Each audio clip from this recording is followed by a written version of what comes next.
Hello and welcome to the presentation of Mycronic's Q4 report. My name is Sven Chetkovich. I'm the Director Investor Relations at Mycronic. And with me I have Anders Lindqvist, CEO, and Pierre Brorsson, CFO, who will be presenting. And with that I hand over to Anders. Please go ahead and present Mycronic's Q4 report. Thank you very much, Sven, and good morning or hello to everyone online. So the agenda today, what we will present is as usual. So I will talk about the Q4 in short summary. Pierre will talk about, or I will also explain the divisional development in the business, and then Pierre will talk a little bit deeper on the financials. Very short notice on sustainability, and then as usual we will end with the question and answer session. And in the material, which you will find on the website, there's also an update on the market from external sources for your help. So starting with the Q4, so we are very happy, very proud to report that we finished the record year in a very strong way. In terms of order intake, we had the second best quarter ever, an increase of 64% to the comparable quarter in 23, up to almost 2.4 billion. In terms of sales, we saw a record, 5% up to almost 2.1 billion compared to the same quarter the previous year. And of course, in our business, this can go up and down quite big when comparing to the quarters, but a very strong quarter in both in terms of sales and orders. EBIT margin a little bit lower than corresponding quarter, 26%, meaning that we ended on 527 million, which is nevertheless a very strong number for us. Backlog is really high, also a record actually of 4.702 billion. And for the full year, we also have a record with our EBIT, which exceeded 2 billion for the first time ever. What was also very good in the quarter is that, and full year, is that all the divisions delivered a margin about 10% in terms of EBIT for the full year, which is our lower threshold for the division. So very good. And because of a strong result, we will propose to the AGM a dividend of 5.5 krona per share, which is 1 krona up compared to the previous dividend last year. And also in addition to that, also propose an extra dividend of 2 krona per share. So moving a little bit more into the different divisions, starting with pattern generators, we had a really good order intake. You can also see that the markets, both in our semicon business and also in display business, continue to be stable and strong. We had a notable event end of last year where we received a very important award on an industry conference in the United States called Bacchus, which we are very happy and proud about. The order intake was up a lot, 123% to a little bit more than 1.1 billion, and a little bit down on sales to 700 million. Gross margin ended at 63% compared to 68%, the similar quarter, corresponding quarter previous year. And this is because of a less favorable product mix, so different margins on different products. And because of that, EBIT declined to 311. So here we have a very strong backlog of a little bit more than 3.3 billion. In terms of systems, this is 29 systems in the backlog. And after the quarter, we received quite some important orders, especially one which is our first order for a Precision 8000 Evo, the first ever. This is a recently launched machine. And also for 2 Precision MMS Evos and also Precision 8 Entry Evo. So good order intake after the quarter as well. Moving to High Flex, had a very strong finish to the year. We struggle here a little bit. The market, especially in Europe, remains weak. We could see some improvement, signs of recovery in the US, likely following the election in the US. And also we could see that in High Flex division we have gained market share in a weak market, especially as the segments that we operate in have a stronger demand. So typically our segments is in the industrial, aerospace, defense, medtech industry, which are doing better than the average industry, I would say. So meaning that order intake was strong. Actually, we increased 8% up to 389 million, and deliveries were really good at the end of the year. And we compared to a very strong quarter the preceding year, but despite that, we increased sales with 2% to 486 million. Very strong gross margin. It follows the sales, the volume a little bit, so 45%, and a good EBIT of 106 million. The order backlog of 102 is a little bit on the low side, and this is of course also because deliveries was really good at the end of the year. Moving to high volume, here we can see some change, continued improved demand. I think we saw those signs already before during last year, and we see that continue. And this demand is improved both in the Chinese domestic market and also in the markets outside of China. And in terms of customer segments, we could see that this is both the case for the automotive industry, which has been a bit slow, but also for consumer electronics industry, which is picking up. Notable event in the quarter was that we acquired a company in Germany called Modus High-Tech Electronics. Modus is a provider of optical inspection systems for high-volume electronics production. So this will be a very good addition to this division. Looking a little bit on the order intake, so improved demand means increase in orders of 40% up to 387 million, which is a good number. And also sales up a lot, 53% to 467 million. And here we had a contribution from the acquired business Modus of 9 million. Gross margin a little bit lower than normal, I would say, 35%. It was 40% the same quarter corresponding year. And this is because we had a mix with less favorable projects in the deliveries. EBIT increased to 76 million, also a good number. And here the contribution of Modus is actually a negative impact of 4 million to that number, and a strong backlog of 752 million. So solid performance, I would say, in the high volume division.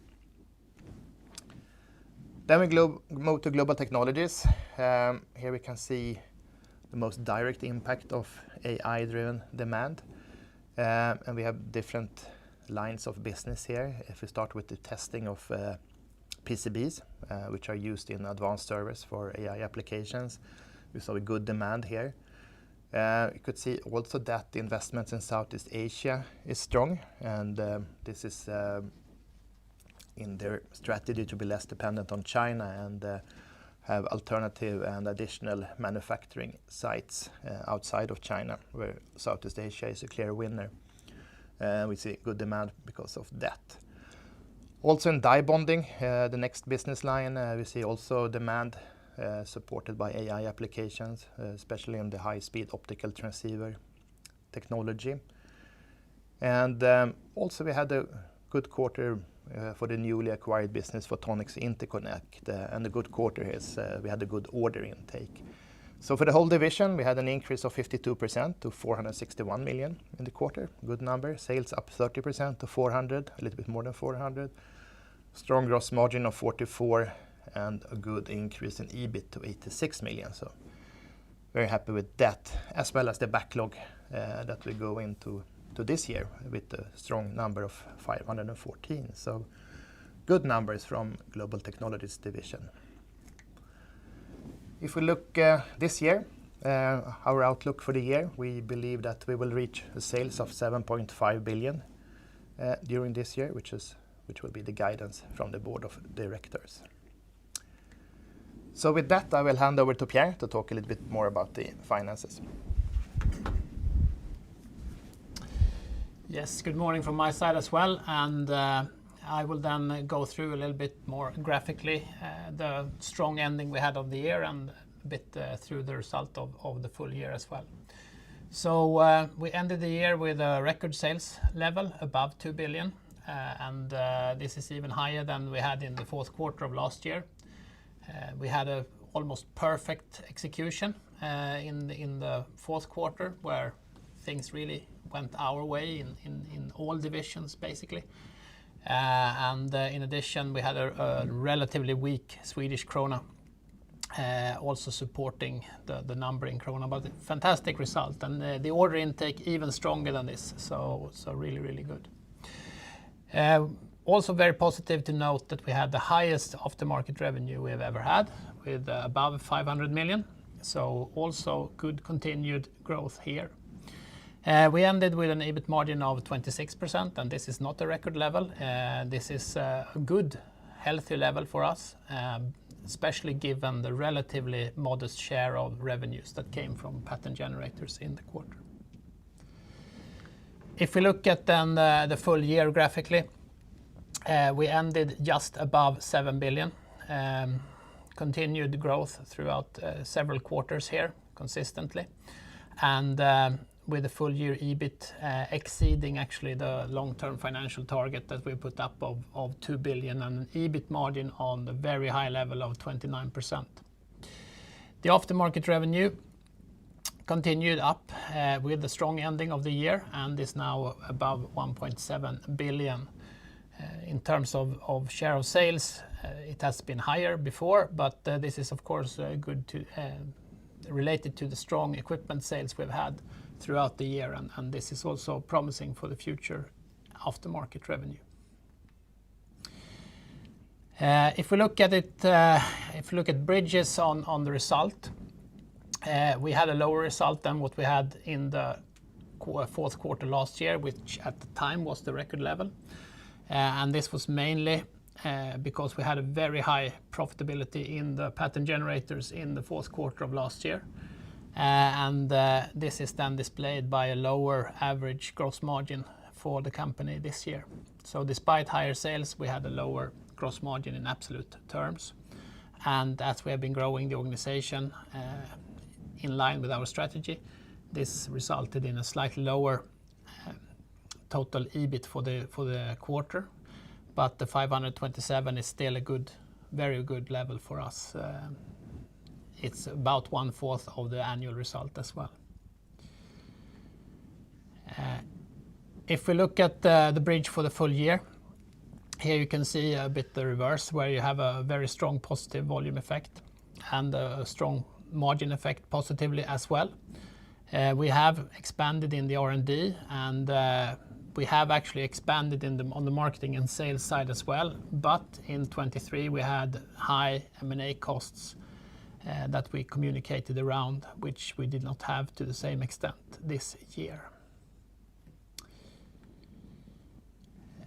If we look at, if we cut it the other way around and look at it by division, in the fourth quarter we had a lower profitability in the pattern generators, largely driven by volume, but to some degree also driven by a lower gross margin, as Anders mentioned, where we had a somewhat worse product mix.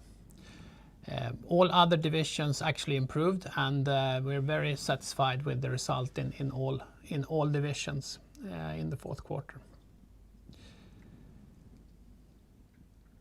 If we look at it on an annual basis, you can see that the majority of the profitability increase is generated in the pattern generators division.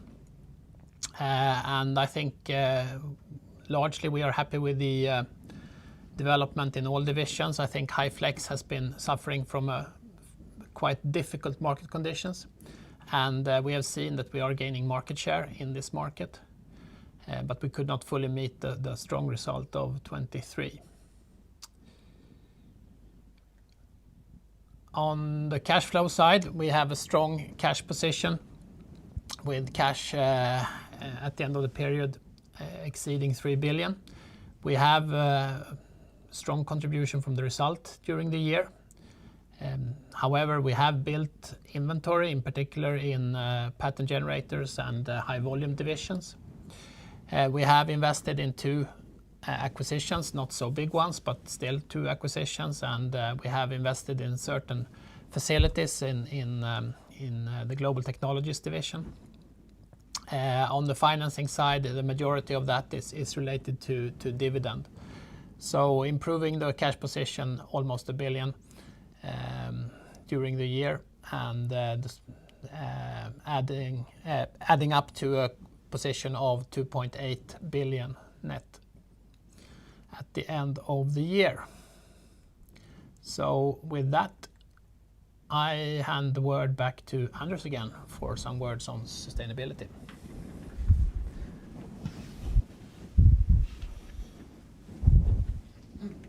Okay, thank you very much, Pierre. And when it comes to sustainability, so what we have done during last quarter, so if you look on our scope 1 and 2 emissions, the majority of that is coming from energy use in our facilities. And most places we have switched where possible to green energy in those, except for China, which is much more difficult in the location where we are. And what we have done in China is that we have purchased wind power to that facility through what is called IREX, International Renewable Energy Certificates, which is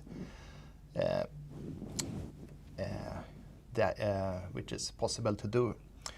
Also, what we have done is the preparations for the quarter for the annual sustainability report, and why that is something to mention is because the Swedish implementation of CSRD is postponed 1 year, but we have decided that nevertheless publish full according to the CSRD reporting standards in the annual and sustainability report already for 2024. And we aim to meet substantial portions of those requirements. So quite some work has gone into that. Okay. That was that part. Now we move to Q&A. Thank you, Anders, and thank you, Pierre. So now we will be moving into our Q&A session, and usually we have 3 analysts covering Mycronic, but this week we had a 4th added, which we are very happy about. It's SEB with the analyst Ina Djupsund, who will also be participating in the call today. But we will start with Anders Åkerblom from Nordea, who can start with his questions. Please go ahead, Anders. What an honor, thank you. Good morning, Anders, Pierre, and Sven. So I have a few questions on, if we start on global technologies. I mean, obviously very strong performance in the quarter. And I was curious about if you're seeing increasing competition in this end of the market, particularly then for of course, advanced servers for AI. I mean, orders, they keep trending in a positive direction, but I guess I'm trying to understand how long-tailed this sort of very large margin improvement can be assumed to be, and what's your outlook on this is? Yes, we have to look into the different divisions, I think, and we have seen increases everywhere actually. And no, sorry, I meant specifically in global tech. Yes, absolutely. But I think in global tech we also have different lines of businesses. So I think in the die bonding business, we are quite sure that we have actually gained market share.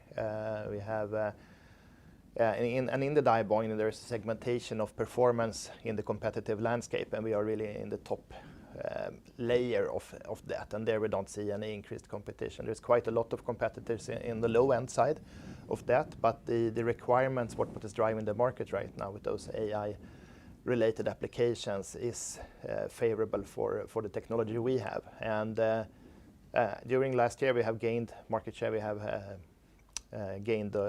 got quite a lot of new customers that we didn't have before. So we see that. We can also see that we go into 25 with a very good backlogs. I think we will have quite solid performance going forward as well here. And a very similar picture for the PCB test, electrical test. It's driven more or less by the same demand. Okay, thank you. That's very helpful. Could you elaborate something on the margin in the quarter? What drove this, and so we can try to understand and bridge how it will develop going forward? Yeah, maybe I take that one. I think it's of course supported by the strong volume component in this, but we have also done, particularly on the die bonding side, a number of efforts, and we have not historically been happy with the results. So we have done a lot of things on the operations side as well there, which should be a benefit for us going forward. And we see not only the volume going up, but also the relative margin going up there. So we're very happy with that development, and we will continue to push that and make sure that we make that sustainable, even if the demand can be volatile. So I think, but we are in a much better position now than we have been 1 or 2 years back in that side. On the PCB test side, I think there is more the demand that has been really good, and the organization there has prepared, and now actually in January also moved buildings without any disturbances to the volume, which I think is a fantastic achievement. And the new facility will also enable an improved efficiency over time expected there. So I think Global Technologies is in a good position. Then we have this recent acquisition, the Bolton acquisition, and we are actually internally looking at the result more without that than with that, and that had a bit of a load on the result in the second and the third quarter, and hardly any load on the result in the fourth quarter, which was stronger there. I think that business is really small still, so it will be a little bit affecting the result from quarter to quarter. But we do see a very interesting demand also in photonic interconnect, the small business we have there. So medium long term, we look very positive to that as well. Yeah, sounds promising. Thank you for that answer. Moving over to PG. I mean, if we kind of look last week, we saw Samsung Electronics deliver its Q4 report, and they were talking a bit about sort of increasing AI functionality and handsets and other consumer-related applications, sort of putting pressure on increasing advancements in materials and technology and in other parts of the application, such as backplane. So it would be interesting to hear how you view this, and if there's been any sort of, say, incremental change in your outlook for the demand for photomask driven by this. I think the demand for photomask is quite stable and expected to be continued to be stable. And for us, stable could look from quarter to quarter, maybe not stable in a way, but so I think we will see a similar pattern that we had on the display side. The demand is very much driven by the transition to OLED, and also new shapes, new sizes, more applications, more than normal. And the OLED transition is still quite a lot to do on, but also we see volume demand and the increased total area because of more applications and so on. On semicon, for sure, AI will have an impact on the chip and so on. Now we are not really participating on the super high-end chip side, but even a high-end chip will have a lot of kind of legacy chips or transistors around them as well. So we see it, we follow that demand, and also we are writing mask layers also for the advanced nodes and so on. So I think there everything which is kind of new and better will support our demand. But I don't think there will be a change in direction that for what we have already seen. Okay. So if I read you correctly, it's mostly then a continuation of primarily then the LCD to OLED transition, not so much maybe that I interpret it as some orders. It's not crucial maybe what's been driving orders recently in terms of, say, display energy efficiency and such, to kind of counteract increased energy consumption from AI in smartphones and such. Not only AI, but I think we sold the first P8000 just recently, and this is definitely aimed for super high-end applications, of course. So I think the trend that we talk about is there, and we could see that in the sale of that machine, and also in the continued interest from other customers in that equipment. So I think that's a sign of the transition, not necessarily only AI driven. Okay, thank you. Makes sense. I'll get back in line. Thanks. Thank you, Anders. And now over to Ina Djupsund, SEB. Please go ahead, Ina. Yes, hi. Thanks for taking my question. Happy to be here. So, like you said, you received your first order for the Precision 8000 here in January, and you previously said that you've been having kind of multiple discussions with the customers. So, could you talk a little bit what kind of broad-based interest do you see here, and give some color on that? So I think so this is a generation change where we kind of increase our capability to the market, and I think we could see a similar thing when we introduced the what we call the P800, what was the previous most advanced machine. That big interest, and someone has to be first, and we are happy that someone dared to buy the first one, and that normally triggers interest from the rest of the community, because the customer who had the first one will be more competitive than the other ones, and of course they would like to catch up.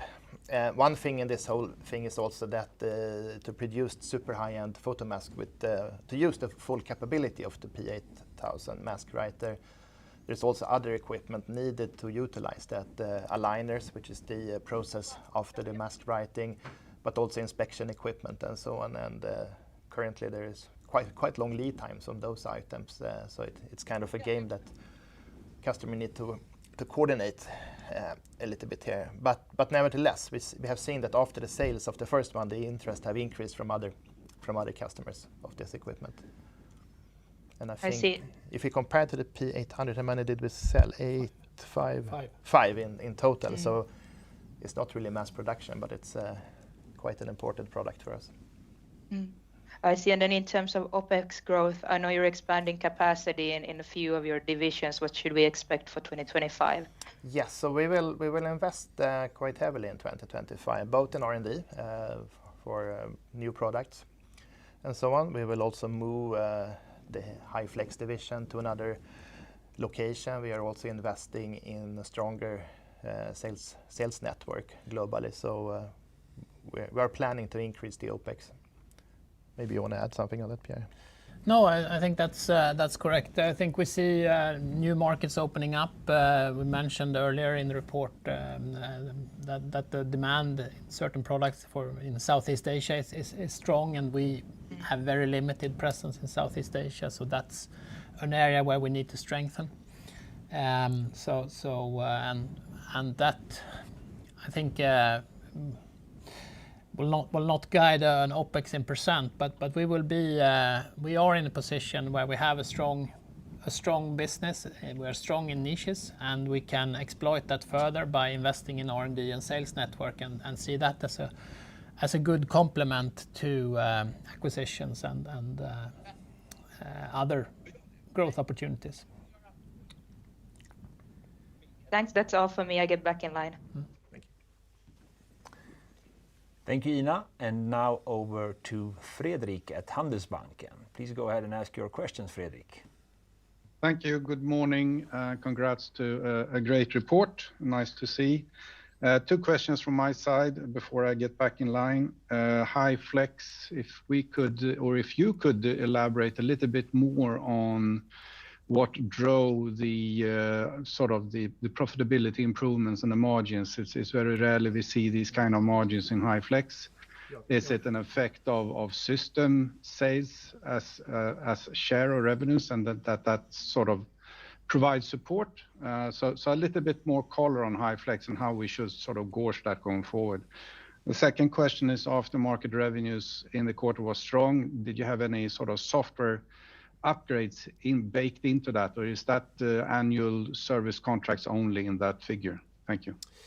Good questions. I think if you look at High Flex, and if you look the last 2 years earlier as well, you will see that the Q4 results are different than the rest of the year, and we are in all ways trying to get more Q4s for High Flex than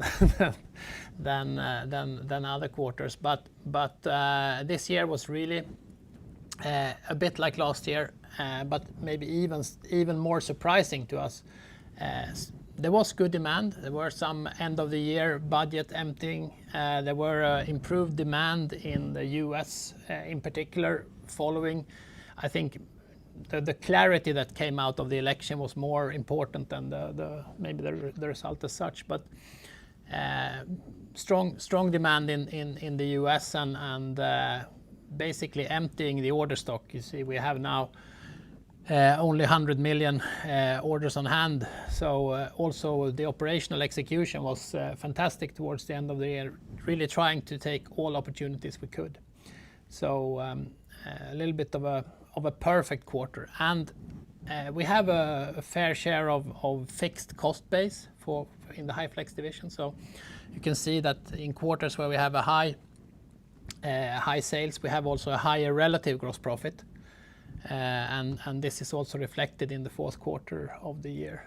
So I think we cannot draw a line here and say, okay, this is the level it will be in the future. But we're really happy that we could end the year in such a strong manner, and despite the challenges we had during the year, end the year on the right side of the 10% mark, which we have put out. So I think really strong achievement there. And I also think you alluded to that you're gaining market share in High Flex. On what specific products is it that you can mention that sticks out for you? I think we have been better than ever before in selling complete lines. That adds to our market share.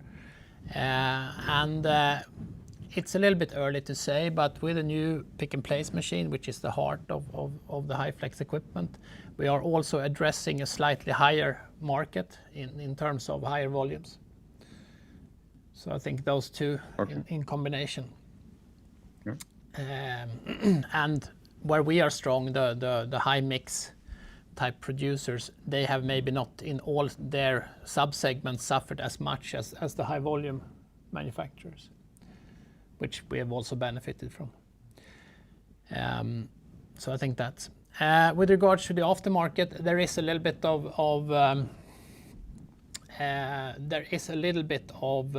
software upgrades in the Q4, or a little bit more software upgrades than the average quarter. But this is not, of course, if you measure the delta, it may be of some importance, but it's not so important in the total mass of aftermarket sales.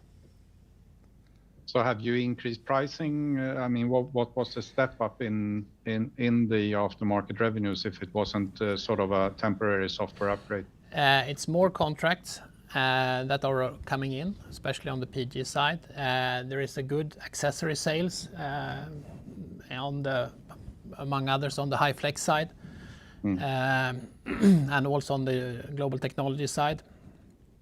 So it's a bit of a mixed bag there. Okay, thank you. Thank you, Fredrik. And now over to Mikael Laséen at Carnegie. Please go ahead and ask your questions, Mikael. Hey, thank you. I have 3 questions, and the first one is on R&D and the sales expansion that you have talked about. So if you can mention more in detail and provide more color on which specific areas of R&D you will see, which will see increased investments, what you will focus on more. Yes, I think that all divisions, we have our positions, and we are relatively strong in most of our positions in the various niches we are operating. And several of them we have identified opportunities which we could take by organic measures. I think you have seen throughout the year that we are investing more than before in R&D, and I think we do see it in Global Technologies, we do see it in High Volume, we do see it in the pattern generators, maybe a little bit less in High Flex, because there we launched a big project last year, and I think running into next year it's likely to see the same pattern.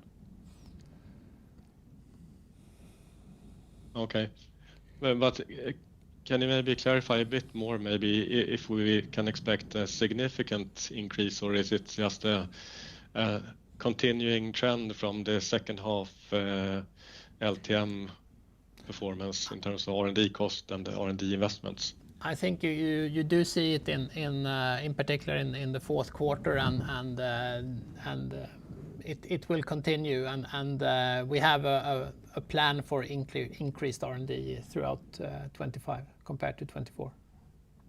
Right, good. And I was curious also about the M&A comments that you made in the report.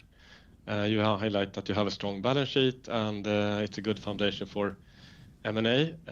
So can you provide an update on the M&A pipeline? I think we have been active and looked at small and big M&As throughout the last couple of years, and this year 2 of the somewhat smaller ones materialized, and we keep pursuing the opportunities that we can find, both when it comes to small bolt-on and a little bit larger, potentially a bit transforming M&As. So there is no real change to that. We just state that we are pursuing various cases, but if and when they will materialize is very hard to say. Okay, so in combination, is it fair to assume or think that your comments about extra dividend and increased R&D investment organically suggest that it's maybe a bit more difficult to find relevant M&A targets, or that they may take longer to complete? I think that the extra dividend is a sign that we say, okay, we don't need to have further capitalization in the company to pursue the strategy we have. I think so we have generated a lot of cash during this year, and we had already a strong position going into the year, and the relatively modest acquisitions we did not consume all the cash we had. So I think that's fair. I think that it's healthy to look at the organic opportunities, and in the position we are, be a little bit more bold on some of those, rather than only focusing on M&A. But it's definitely so that the M&A agenda is as active as ever. Okay, good to know. And the final one, if I may, when it comes to the high flex order backlog, it's only 100 million now, unusually low. Just curious about how you see the order trends developing now in 2025 so far, and if we should anticipate a more subdued start to 25 instead, given the strong end to 24. Yeah, I think we saw that a bit last year as well, where we had a very strong ending of the year and a slow start. So I think it's even if we would like to copy Q4 every quarter, this will not happen in Q1, at least not this year. So it will be a relatively slow start to the year. Yeah. I think it's fair to assume. Thank you, Mikael. I believe there might be some follow-up questions. So let's go back to Anders at Nordea and see if you have anything extra that you would like to ask. Thank you, Sven. Yeah, I just wanted to follow up with 2 quick questions. On the contracts coming in PG, could you elaborate a bit on how many of the warranties that have expired, and how many, so to speak, remain to come into the aftermarket revenues in terms of the SLX product line mainly? Okay, I mean it's a continuous flow, so you can basically calculate 1 year from delivery to when the warranty expires and service contracts are typically started up. Okay, yeah. And looking at the organic opportunities that you see and sort of increased R&D investments, could you elaborate anything on the sort of incremental return you expect to get from these investments in the respective divisions? Will not go specifically into returns or specific products, but we do see nearby areas in more or less every division which can be exploited by internal efforts, even if it takes a little bit longer time, but it's a controlled spend over time, and where we know the customer, where we know the technology and so on. Okay. Thank you. Thank you very much. Bye. Thank you, Anders. Ina at SEB, do you have any follow-up questions?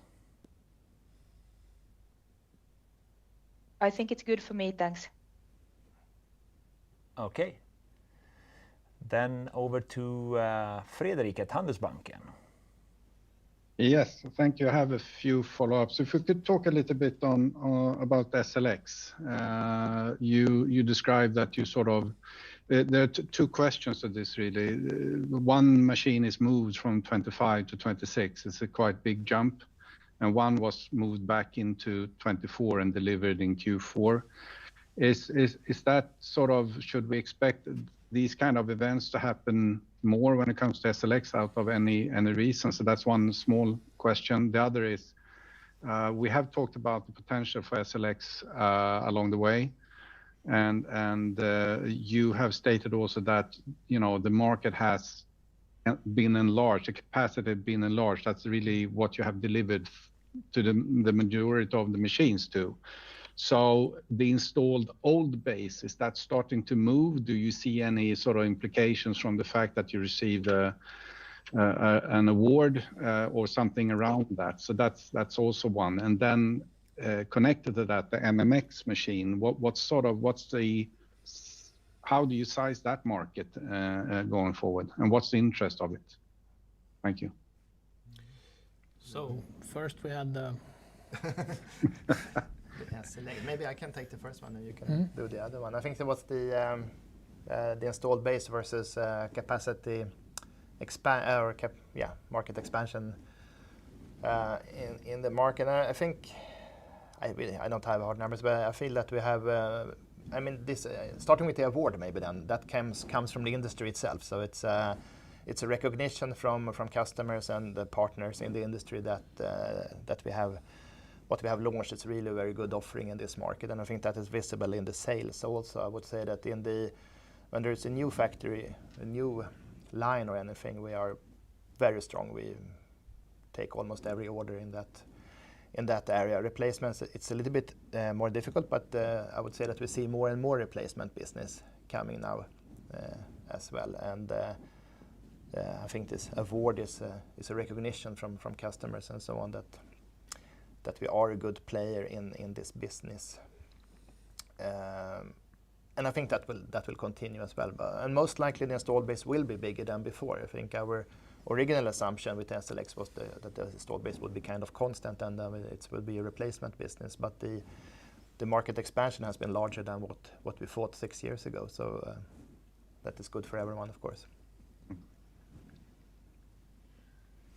So do you mind repeating the other question briefly? Yeah, it's just a bit of a movement that customers tend to, as we saw in this report, the one machine is moved to 26 and one was pulled into 24. So is there... No, there's no general trend that this is a lot of uncertainty or things like that. But it may happen that it fits a certain customer better to receive the machine a little bit later or a little bit earlier, and we try to accommodate that to a certain degree. And in the case of now here in Q4, Q1, there was one wanting the machine earlier, one wanting the machine later, and we were able to replan our production. So no drama in that and no trend in that. Okay, that's good to hear. And then finally, the MMX, if you sort of could put some more color on that one, what we should expect going forward. MMX is not going to be a product which is significantly changing the PG business. It will be a modest add-on product, but it will be really good for the customer to have that alongside the SLX. And we will sell a few, but it will not change the company Mycronic or even the PG division as such. So it's an expectation a couple of years. Is that somewhere where we should be? A few a year, yeah. A few years. So, thanks. Thank you, Fredrik. And now over to Mikael at Carnegie. Do you have any follow-up questions? No, thanks. I'm good. All right. So I think with that, we have reached the end of today's presentation. Thank you very much for attending. Thank you. Thank you.